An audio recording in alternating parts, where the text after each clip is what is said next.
Hello. Welcome to Read Arena, January 11th, 2015. My name is Ty Boulter, here in the Read Arena, upstairs with professional musician Samuel Reed 111. What up, bro? Thank you for being here.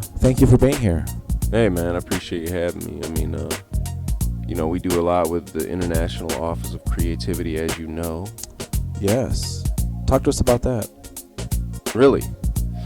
I started the International Office of Creativity. The name actually came from a friend of mine. She suggested that I should call it that just on a whim, and she thought it was a joke, but I was like, man, that's actually pretty catchy. I think it's kind of cool, so we call it the IOC for short or whatever. Ah, very cool. That's where it came from. So I like we it. pretty much do everything creative here. Ah, international. Oh yeah, international, including I have my music that I've done. I created an entire CD from scratch using a loop station that another friend of mine helped me with. He just hooked me up with his loop station. And I guess he didn't really like it. It wasn't for him, but he was thinking I could use it. Sure enough, man. So I made an entire album just from that. But then I thought it sounded kind of cool if I just doctored it up and just went with kind of the grungy sound, and I made it sound like a dang tape. Yeah. And then I also put together an underground hip hop alter ego called Sam Awry, and he's pretty dope, I think. Tell us about Unquenchable. Oh yeah, you were gonna play that for us. Yes. You were gonna play that for your audience. When did you first think of this song? Oh, Unquenchable? Yes, it seems to be pretty popular. When I first thought of this song, when I received a lot of resistance from not the fans. I mean, everyone seemed to love my music when I'd come out with it. Then I realized, there's like a level of jealousy that just sort of happens, and I didn't want it to happen. I was like, man, I'm gonna put together a hip hop CD where I can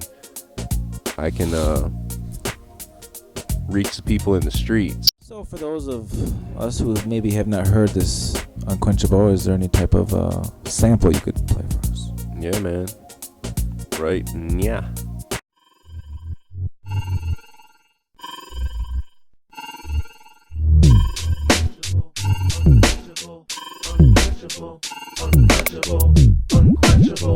Unquenchable. Hold up. Unquenchable. Wait. I got you. Yeah, light that up. Listen. I'm trying to explain the situation to ya. Find a dope enough hook to glue ya. Then speak the word, punch a hole right through ya. Hoping I would say well done, but son, I never knew ya. It's true ya. Could've started out sooner, but time is short and now's the time the truth was never truer. So stop burning bridges, break the chains that bind your mind. That cake gon' go back if you keep working overtime. Stop, rewind. Making bacon, breaking back since Moses' time. It's not a crime. But you just blowing every dime on life refined. That's why you steady on the grind, you walk in line. Working so hard you missed the sign. And now it's time. And now it's time. And now it's time. You can try to stop my fire, but you're gonna get burned, baby. It's unquenchable. You can try to stop my fire. You can try. You're gonna get burned. I'm feeling kinda funny, man. It's not so sunny, man. What I'm trying to say, it's all for money, man. Vanity in all its pages and Oi. So yeah, there you go, man. What'd you think? I liked it. Cool, man. Cool. Yeah, I thought it was alright. So what do we got? A couple more minutes here. Yeah. You got any more questions for me? Yeah. Maybe like one more. How much of an influence was music to you in your younger years growing up? Pretty much the only thing I had, man. But it was weird because I wasn't allowed to really listen to the radio because my dad didn't trust anything, man. We didn't have a TV. Well, I could listen to the radio, and we listened to music all the time. We had a record player, and eventually we had a tape deck that